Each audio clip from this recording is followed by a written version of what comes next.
फिर जिस चैप्टर को कल शुरू किए थे उसको प्रोसीड ऑन किया जाए। और हम लोग हेडिंग बना के गए थे computation of time value of money. तो आप लोग नोट किए ही होंगे।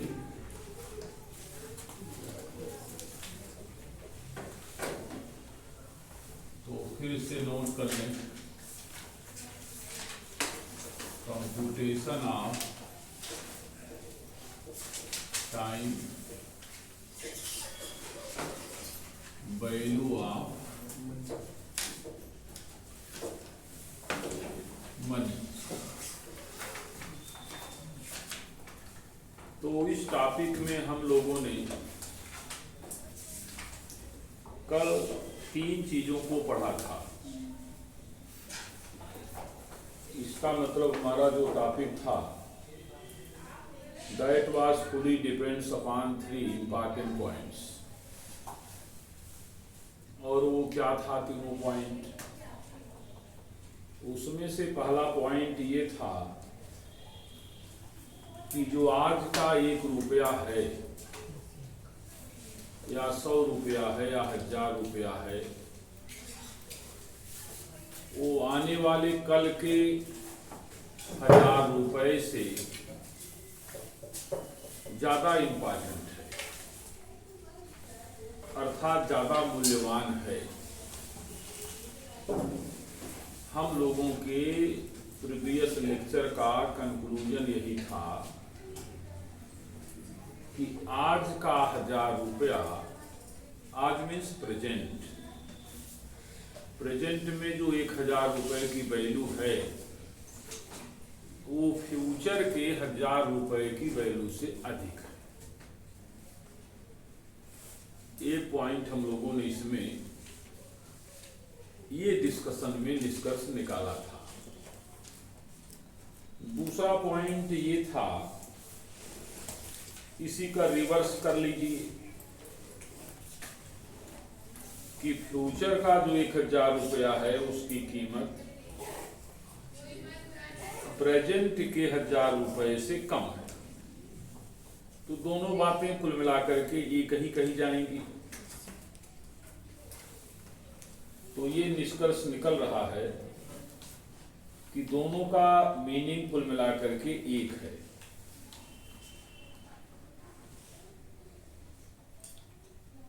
तो इसलिए हम लोग इसके आधार पर तीसरा निष्कर्ष और सबसे इंपॉर्टेंट निष्कर्ष क्या निकाल रहे हैं, वो यह है कि इसका मतलब अलग अलग समय के संदर्भ में रुपए की वैल्यू अलग अलग समझी जानी चाहिए। ये निष्कर्ष निकल रहा है कि जब प्रेजेंट का 1000 फ्यूचर के 1000 से अधिक परचेजिंग पावर रखता है, बशर्ते इन्फ्लेशन की कंडीशन आपके मार्केट में एग्जिस्ट करती हो। आप अगर इसका रिवर्स सोचेंगे, विचार करेंगे कि डीइन्फ्लेशन की कंडीशन रेज हो रही हो, तो सब उल्टा हो जाएगा। हम लोग ये मान के चल रहे हैं कि विगत वर्षों में जैसा हुआ है, यदि आगामी वर्षों में भी वैसा ही होगा, तो कॉन्सेप्ट यही है। और लबोलबाब कॉन्सेप्ट क्या है कि अलग अलग समय में जो रुपए की वैल्यू होती है वो अलग होती है। The value of money is different in different time period. ये हमारा निष्कर्ष है। अब प्रश्न ये पैदा हुआ कि हम लोग एक बात और थोड़ा सा देख लें कि जो टाइम वैल्यू ऑफ मनी है, इसके संदर्भ में 2-3 बातें बड़ी महत्वपूर्ण हैं। समझते हैं कि कंप्यूटेशन से पहले उसको पढ़ लें या बाद में पढ़ लें, उससे कोई दिक्कत की बात नहीं है, लेकिन उसको जानना चाहिए। आइए, हेडिंग चूंकि कंप्यूटेशन पढ़ी है तो पहले कंप्यूटेशन ही पढ़ा देते हैं। तो अब प्रश्न ये पैदा हुआ कि वैल्यू ऑफ मनी को कैसे कंप्यूट करें। हम लोगों ने थ्योरेटिकली तो कह दिया और महसूस भी करते हैं।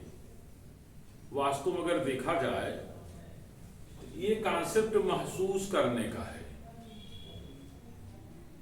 तो कभी कभी कुछ ऐसी चीजें होती हैं हमारे कोर्स में जिसको कंप्यूट करना टफ होता है, क्योंकि वो मैटर ऑफ रियलाइजेशन है। जैसे अगर मैं यहां पर खड़े होकर के आपको डांटूं बिला वजह, तो आपको तकलीफ होगी, लेकिन ये तकलीफ महसूस ही होगी और ज्यादा होगी कम होगी ये भी महसूस ही हो सकता है, लेकिन एग्जैक्टली उसको वैल्यू दें कि सर हमको जो तकलीफ हुई वो इतना हुई थी, ये पॉसिबल नहीं है। जैसे आपने इकोनॉमिक्स में यूटिलिटी को पढ़ा, भले ही स्कॉलर ऑफ इकोनॉमिक्स यूटिलिटी को मेजरमेंट करने के तमाम सारे उपागम खोजे, लेकिन वो सेटिस्फैक्टरी थोड़ी हैं कि मान लिया एक आम को खाने से 10 के बराबर यूटिलिटी गेन हुई। क्या है 10? जब यूटिलिटी को मेजरमेंट करने का आपके पास कोई स्केल ही नहीं है, तो फिर कैसा 10, फिर कैसा 8, फिर कैसा 5, 6, कोई मतलब है? तो इसलिए ये जो टॉपिक है ये बड़ा ही उल्टे किस्म का टॉपिक है, क्योंकि दुनिया की तमाम सारी वस्तुओं की कीमत मनी में ही वैल्यूएट होती है, और आज का जो मैटर है जस्ट रिवर्स है। आज ये कह रहे हैं कि मनी को ही वैल्यूएट कीजिए, और कैसे कीजिए? टाइम के कॉन्टेक्स्ट में, समय के परिप्रेक्ष्य में। तो जाहिर सी बात है थोड़ा सा अटपटा तो लगेगा, और जो कोशिशें की गई हैं आप ये ना मान के चलें कि 100% तो एग्जैक्ट ही है, लेकिन चूंकि उनसे बेहतर कोशिश अभी तक उपलब्ध नहीं है, तो उसे ही आप सर्वमान्य और सबसे बेस्ट तरीका मान करके पढ़ सकते हैं। तो आइए हम लोग ये देखें कि वैल्यू ऑफ मनी या मनी की वैल्यू को टाइम के रिगार्डिंग कैसे कैलकुलेट करेंगे, राइट? और you can say that what will be the value of 1000 rupees in different coming years. मैंने कल आपसे एक बात और बोला था, याद होगा, कि इस टॉपिक में ऐसी कोई बात नहीं बताई जाएगी जो आपके दिमाग में पहले से ना हो, पहले से ना हो, ऐसी कोई बात नहीं बताई जाएगी। तो इसका मतलब कंप्यूटेशन में भी जो कुछ हम कहने जा रहे हैं वो सब भी पढ़ी पढ़ाई बातें हैं। आइए पहले हम लोग ये ध्यान देते हैं, आप लोगों ने 8th में 9th में पढ़ा होगा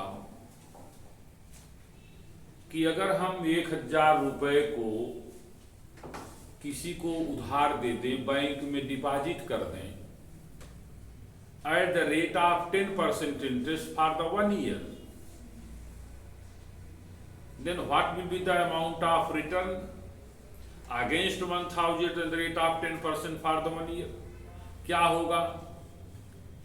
तो आप ये देखते थे उस क्लास में कि हमसे या हमें जो इंटरेस्ट मिल रहा है वो 10% सिंपल इंटरेस्ट है कि कंपाउंड इंटरेस्ट पर चलेगा। तो इसका मतलब एक मेथड हुआ सिंपल इंटरेस्ट मेथड,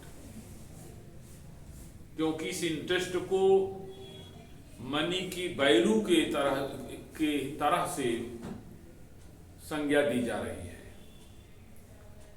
और यह भी हो सकता है कि आप इस 1000 रुपए को 4, 6, 8 वर्षों के लिए डिपॉजिट कर दें किसी बैंक में या किसी व्यक्ति को उधार दे दें। रेट ऑफ इंटरेस्ट वही हो, सिंपल भी हो सकता है, कंपाउंड भी हो सकता है। हर साल सेम अमाउंट भी हो सकता है, अलग अलग भी हो सकता है। तो इन विभिन्न परिस्थितियों में वैल्यू ऑफ मनी क्या होगी, यह आपको देखना होगा। तो जो पहला और सबसे साधारण तरीका है वो क्या है? Simple interest method. लिखें,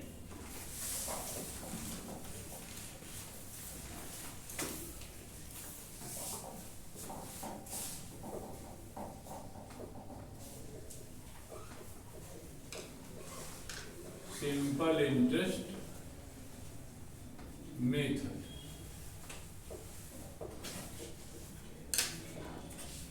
इसमें कोई भी एग्जाम्पल अपने मन से बना सकते हैं। Amount deposited rupees 1 lakh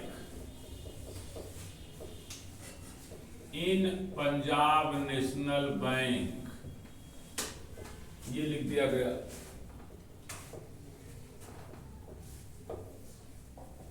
rate of interest will be 10% per annum.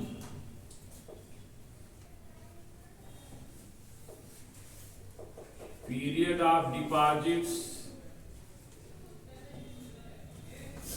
for 3 years. ये हुआ।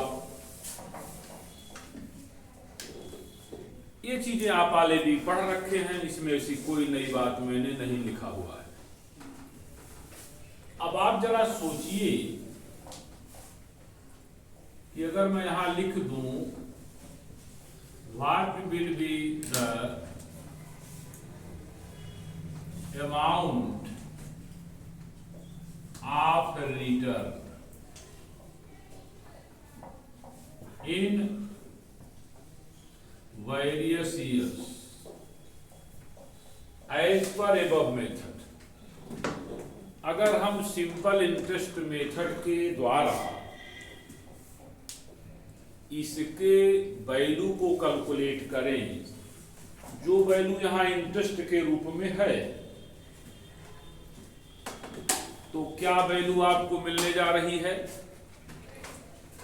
यहां आपने लिखा solution.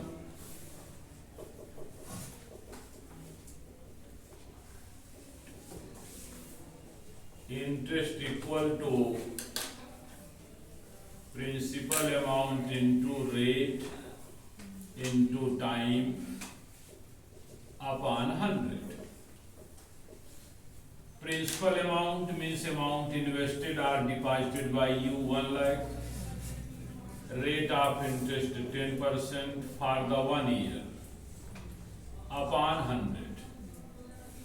It will be equal to 10,000 for first year. पहले वर्ष में आपको 1,000 रुपए लास्ट ऑफ द ईयर मिलेंगे। क्लियर है? और ये मान के चलिए कि उस रुपए को आपने, जो ब्याज की फिगर था उसको आपने विड्रॉ कर लिया। फिर बैंक में रुपए कितने बच रहे हैं? वही 1 लाख। तो सेकेंड ईयर में क्या होगा? Year 2, year first, it will be again rupees 10,000। समझ ही रहे हैं? फिर हम लोग ऐसे ही कैलकुलेट कर लेंगे और ईयर थर्ड में it will be also rupees 10,000। तो कहानी बड़ी साफ है कि आपको हर साल 10,000 रुपए मिल पा रहे हैं ब्याज के नाम पर। बोलिए, क्योंकि आप जो इंटरेस्ट की फिगर है उसे हर साल बैंक से विड्रा कर लेते हैं, निकाल लेते हैं। आपने बैंक से बोल रखा कि भाई ब्याज हमारा दे दिया करिए, जो मूल धन है वो आपके पास डिपॉजिट रहेगा, राइट है। तो इसमें दो चीजों को इस एग्जाम्पल में फॉलो किया गया कि amount deposited in each and every year equal है, तो वैल्यू ऑफ मनी भी इक्वल चल रही है एट द रेट ऑफ 10%। ये 10% मान लिया जाए इन्फ्लेशन का रेट है जो आपको मिल रहा है इंटरेस्ट के फॉर्म में, और हर साल जो अमाउंट है वो 1 लाख रुपए की इक्वल अमाउंट डिपॉजिट हो रही है और अमाउंट ऑफ इंटरेस्ट विड्रा हो रहा है। कॉन्सेप्ट कौन है? सिंपल। अब आप जरा सोचें, अगर इसी एग्जाम्पल को हम by the compound interest system calculate करें तो वैल्यू चेंज हो जाएगी। आप लिखेंगे second method, compound interest method.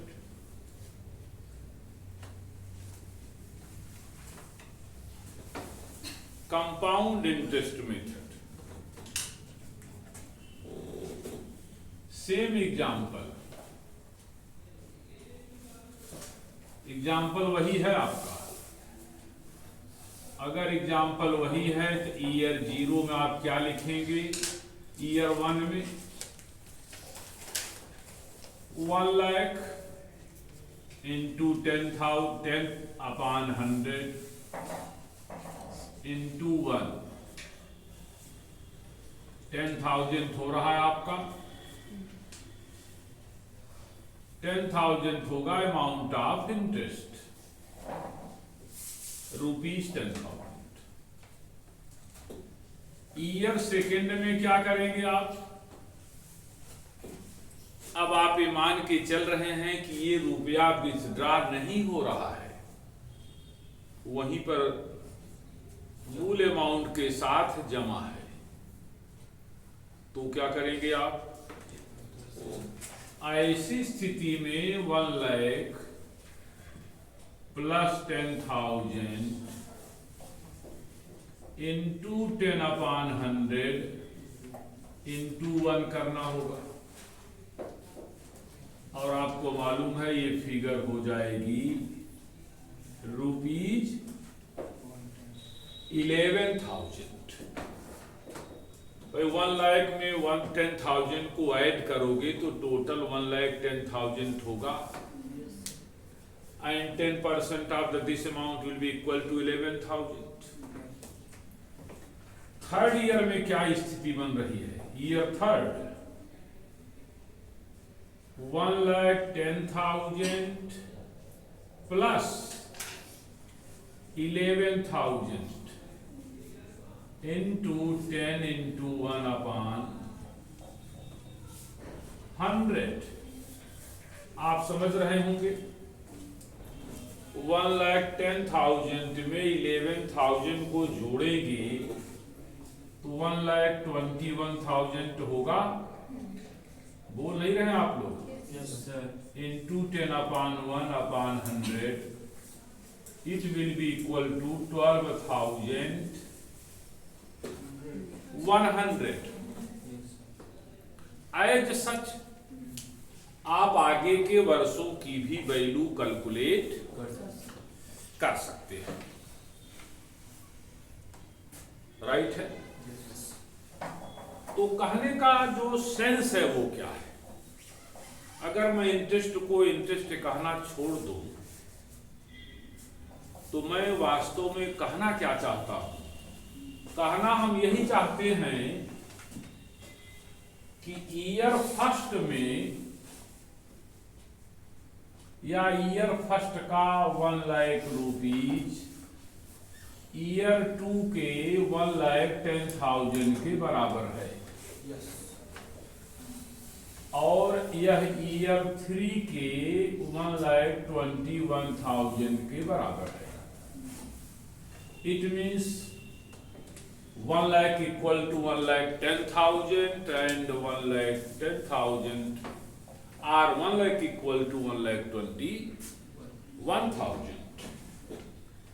This is also equal to this amount.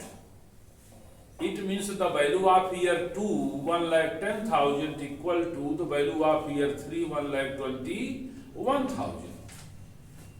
Right? And the value of year 1 10,000 rupees equal to the value of year 2 rupees 1,10,000. तो क्या वह statement जो विद्वानों ने कहा था कंसेप्ट में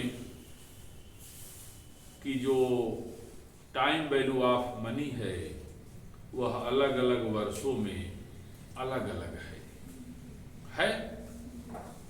ईयर फर्स्ट का 1 लाख रुपए, ईयर 2 के 1,10,000 के बराबर है, और ईयर 3 का 1,21,000 रुपए ईयर फर्स्ट के 1 लाख के या ईयर 2 के 1,10,000 के बराबर है। ये स्टेटमेंट सही हुआ कि नहीं हुआ? और क्या हुआ कि प्रेजेंट ईयर का या के रुपए की वैल्यू फ्यूचर के रुपए की वैल्यू से अधिक होती है। इसको ना समझिए ज्यादा वैल्यू लिखी गई है। कुछ डिस्टर्बेंस है क्या? बाहर कवर कर रहा है, कोई बात नहीं। तो इसका मतलब साफ है कि नहीं? ये ना सोचे यहां 1 लाख लिखा यहां 1,21। आप जरा ऐसे सोचो कि जो काम आप ईयर फर्स्ट में 1 लाख रुपए में परफॉर्म कर सकते हैं, ठीक वही काम ईयर थर्ड में you have to spended 1,21,000। Clear है? तो इसका मतलब साफ है ना कि इसकी वैल्यू इनसे अधिक है। क्लियर है? अच्छा, तो ये आपके 2 साधारण तरीके हुए ये जानने के लिए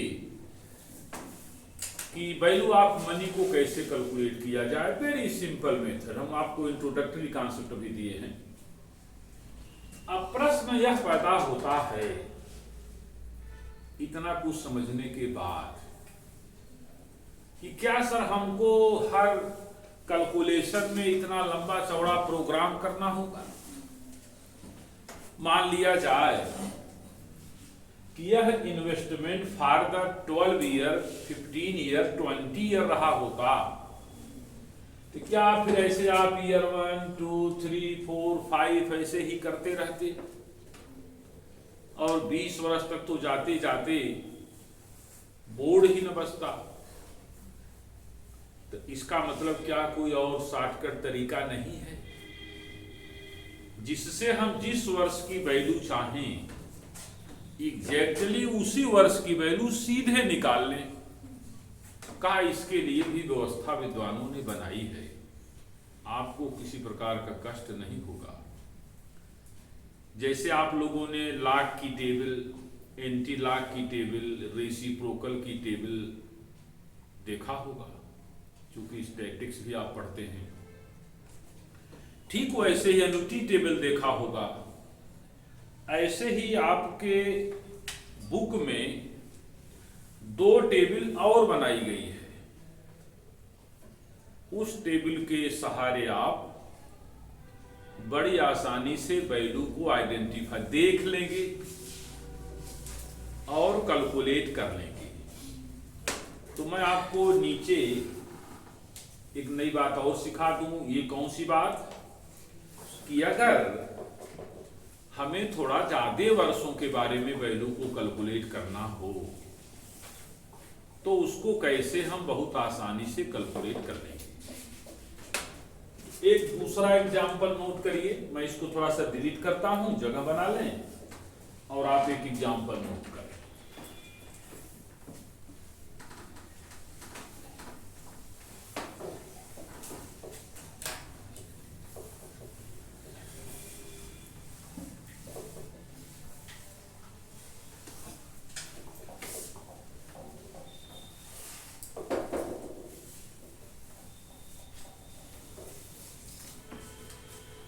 एग्जाम्पल मैं अपनी बुक से ले लेता हूं और आपको समझने में आसान होगा। लिखें, compute the future value of an initial ₹1000। Example number second.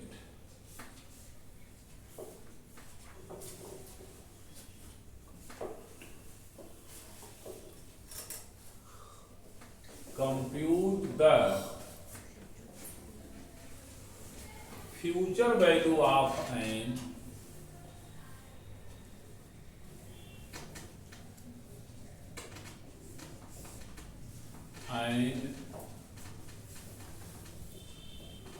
initial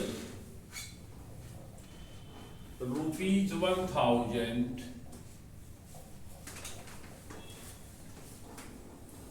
compounded annually for 10 years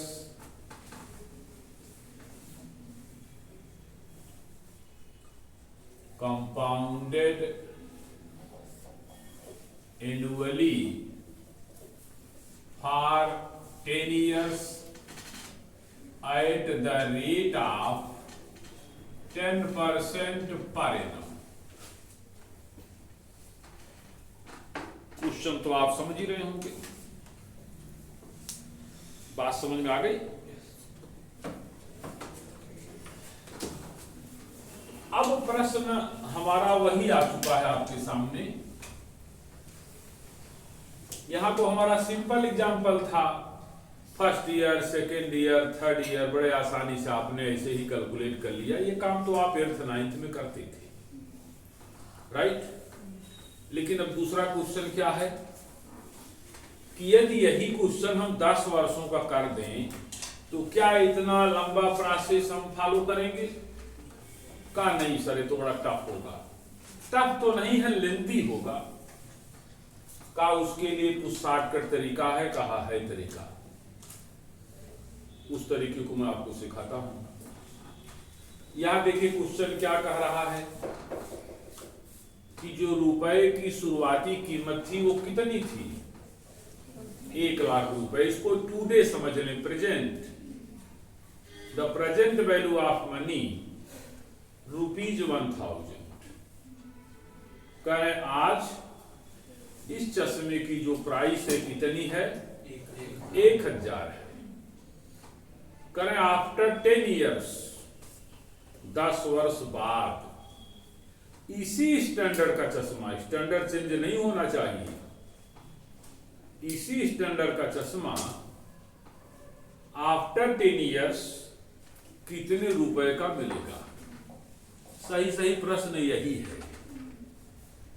और इसको आप अपने प्रयोजन से प्रयोग कर लें तो आप ये कहें कि what will be the future value of money as पर ₹1000 इनिशियल वैल्यू। कहानी वही है ना।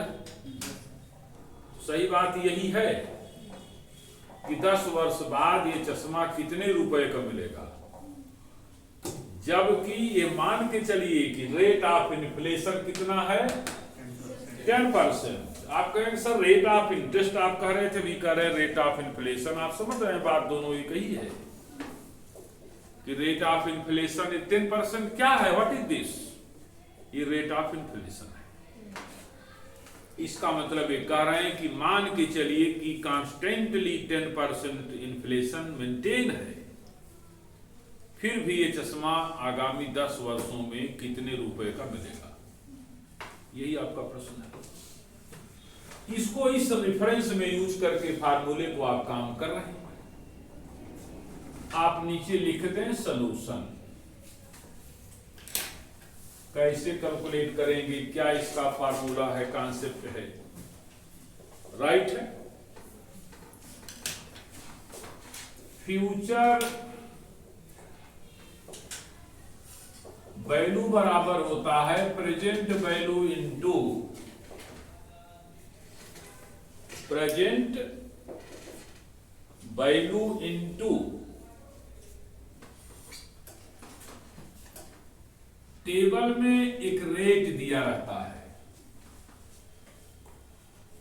PBF और यहां रेट आपका जो है इनटू ES। इसका मतलब ये हुआ कि 1000 इंटू, इसको यहां T भी लिखा रहता है, उससे कोई दिक्कत नहीं।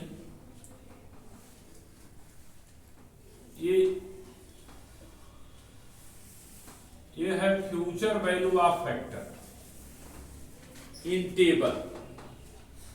इसका मतलब ये हुआ कि वर्तमान मूल्य में अगर हम टेबल में दी गई वैल्यू से मल्टीप्लाई कर दें, किससे मल्टीप्लाई कर दें? टेबल में दी गई वैल्यू से। टेबल में क्या देखें कि कितने वर्ष का इन्वेस्टमेंट है, कितने वर्ष बाद की वैल्यू पूछी जा रही है। तो आप कह रहे हैं कि आफ्टर 10 ईयर्स किस रेट पर पूछी जा रही है, कहा एट द रेट ऑफ 10%। वहां आपने वैल्यू देखा तो जो आपको वैल्यू वहां लिखी हुई मिली थी वो था 2.5937। 2.5937 याद आ रहा है। एनुटी का रेट ऐसे ही लिखा होता है। अब आप, इसका मतलब ये क्या हुआ, इसका मतलब साफ साफ है कि यदि 1 रुपए को at the rate of 10% invest कर दिया जाए तो 10 वर्ष बाद इन्वेस्टर को 2 रुपए 59 पैसे माने 60 पैसे मान लो, आगे 37 भी तो लिखा है, मोटी मोटा कि यदि आप 1 रुपए को आज बैंक में डिपॉजिट कर दें at the rate of 10% per annum for the 10 years, बोलिए, तो बैंक से आपको टोटल कितना रिसीट होगा? 2 रुपए 60 पैसे। तो जाहिर सी बात है, आप जब 1 रुपए से इतना मिलेगा तो अगर 1000 इन्वेस्ट करोगे तो समझ तो गए होंगे। पॉइंट को आगे बढ़ा दीजिए तो 2593 2593 रुपए, बोलिए, आपको मिलना चाहिए। यहां 7 लिखा है तो आप चाहें यहां 4 भी बना लें। ये क्या हो गया? इसका मतलब आज का 1000 रुपया इस कंडीशन के मुताबिक 10 वर्ष बाद के 2594 रुपए मतलब 2600 रुपए के बराबर है, मोटी मोटा। इतना पॉइंट में जंग करने की क्या जरूरत है? कौन सब लोग मिसाइल टेस्टिंग कर रहे हैं? सेंस क्लियर होना चाहिए। दशमलव सीखने तो नहीं आए थे हम। कॉन्सेप्ट क्लियर है? इसका मतलब हुआ प्रेजेंट का 1000 इक्वल टू फ्यूचर के 2594। कहानी क्लियर है? अब आपको ये बात समझ में आ गई कि सर ये तो ठीक हो गया, टेबल के सहारे हमें वैल्यू देख लेंगे और टेबल से आराम से कैलकुलेशन हो जाएगा, कोई दिक्कत की बात नहीं है। राइट? आइए, आप सोच रहे होंगे सर ये टेबल में जो वैल्यू लिखा है तो किसी स्कॉलर ने नहीं तो लिखा होगा, कहा जरूर लिखा होगा। कहा वो कैसे जान गए इस वैल्यू को कि उन्हें वहां पर उन्होंने लिख दिया? कहा इसे तो आप भी जानते हैं, हम भी जानते हैं। कहा ये वैल्यू का बनाना जानते हैं हम लोग? कहा बिल्कुल। अब वहां लिखा लिखाया मिलेगा तो खट से आप बना लेंगे। अब आप बना के प्रयोग करेंगे तो देर हो जाएगी, तो फिर सीधे क्यों ना सॉल्व कर दें? जब बनाए ही तो सीधे सॉल्व कर दें। का सर फिर अगर एक दो बातें समझा देते तो बेहतर होता, हमको भी थोड़ा थोड़ा महसूस होता कि विद्वान जैसे हैं। If you want to become a scholar of the subject, तो आइए थोड़ा जान तो लीजिए। आप जानते हैं मैंने आपसे देखिए वादा किया है पिछले लेक्चर में कि कुछ हम नहीं बता पाएंगे इस टॉपिक में जो आप न जानते हो। Everything is already establish in your mind. केवल हम घुमा फिरा रहे हैं, कैसे है वैसे है तैसे है, जबकि आप जानते हैं कि जैसे है वैसे है। राइट है? तो आइए अब आप जरा सोचिए, यहां पर जितने भी सिद्धांत प्रयोग में लाए जा रहे हैं वैल्यूएशन के लिए, सब किसी और के हैं, ये इसके नहीं हैं। यहां प्रयोग किए जा रहे हैं। तमाम ऐसी वस्तुएं होती हैं, आपने देखा है कि पार्लियामेंट में कुर्सियां लगी होती हैं, है कि नहीं, महोदयों को बैठने के लिए। लेकिन क्या उन लोगों ने मारपीट मुस्का प्रयोग नहीं किया? तो क्या purpose of established chair there मारपीट था? तो ऐसे ही बुद्धिमान लोग, होशियार लोग प्रयोग कर लेते हैं। ये सब सारे सिद्धांत इनके अपने नहीं हैं, इसको हमको कहने में कोई दिक्कत नहीं है। सब उधार के सिद्धांत हैं, कहीं और के लिए थे, यहां प्रयोग किए जा रहे हैं। राइट? आइए मैं आपको थोड़ा सा कोशिश करता हूं कि सिखाएं क्या, बताएं कि आप जानते हैं। जरा ध्यान दीजिए, यहां लिखा है, इसको मैं थोड़ा सा इधर लाता हूं, एक दो मिटा भी देता हूं, कुछ रहने भी देता हूं, ये सब काम आएंगे। आइए थोड़ा सीख लीजिए। ईयर फर्स्ट में आपने लिखा था 1 लाख,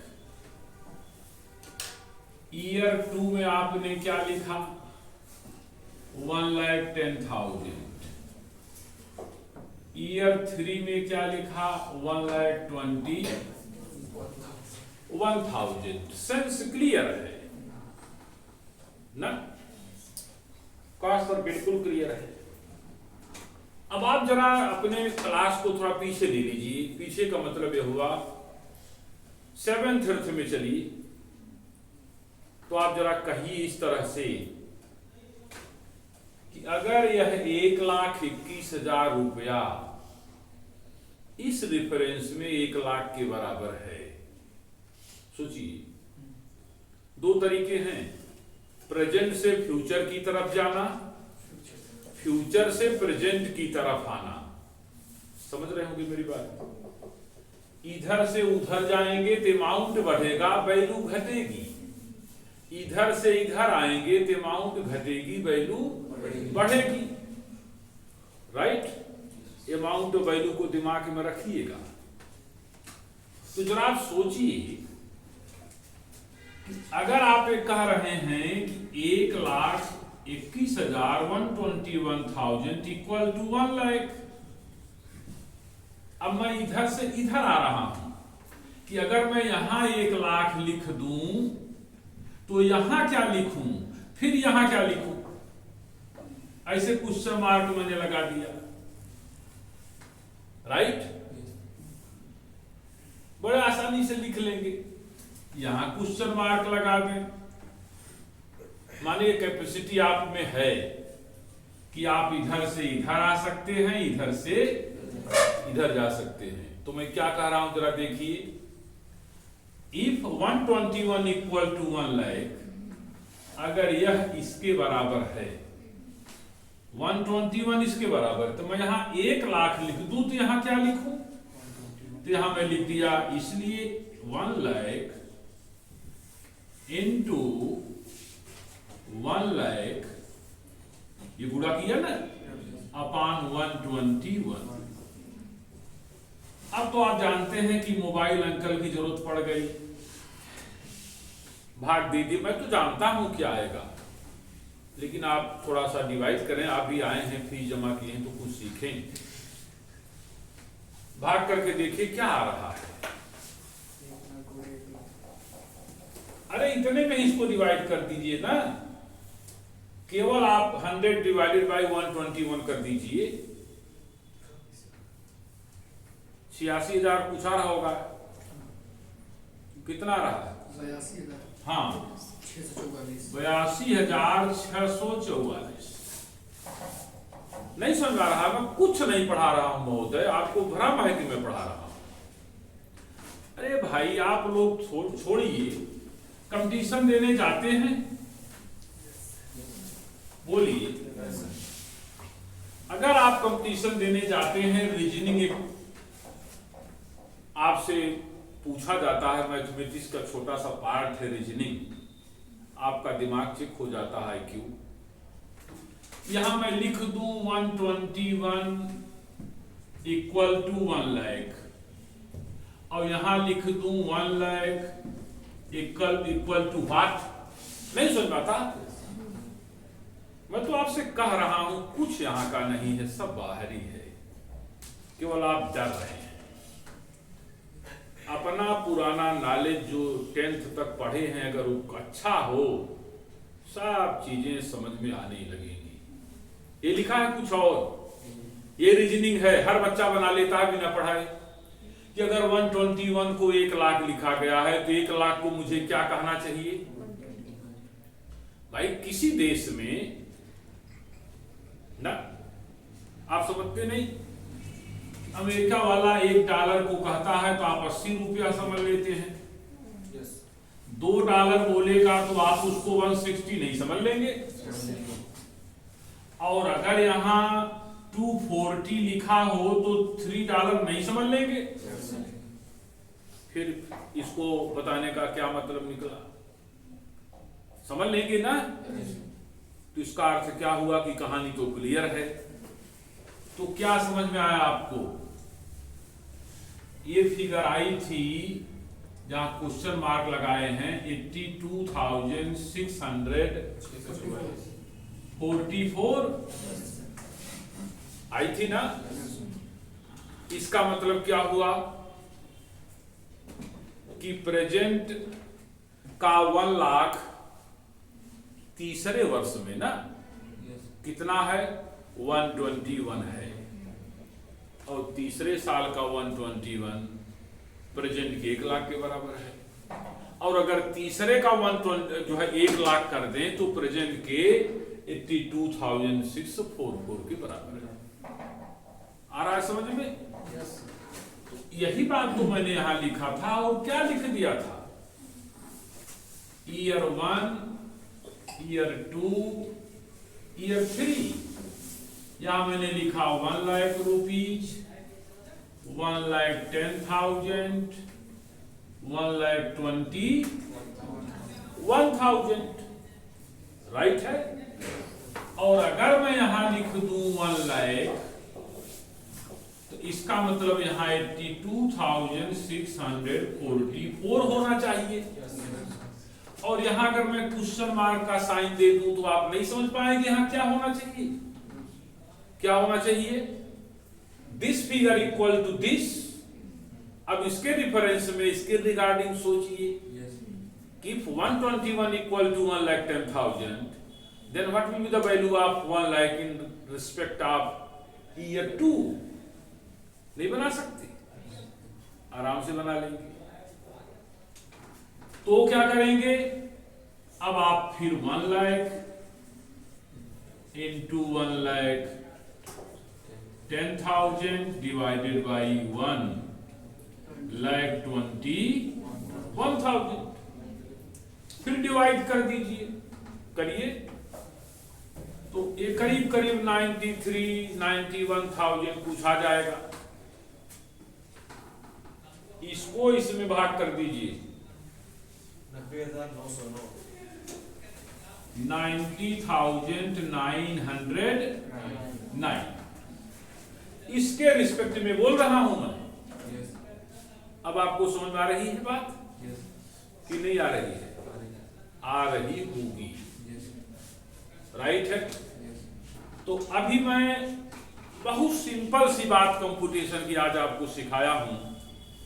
अब आज का मेरा क्लास से ही मैं चाहता हूं कि रोक दें। इसकी जो बेहतरीन बातें होंगी वो कल होंगी, तो कल के वीडियो में आपको वो सारी बातें मिलेंगी जो आपको और अच्छा नॉलेज के चैप्टर के बारे में देगी। अभी तो मैंने आपको उतनी सारी बातें बताई जो आप ऑलरेडी पहले से जानते थे। तो बहुत बहुत धन्यवाद, आप लोगों ने अपना अमूल्य समय कोचिंग को दिया। Thank you.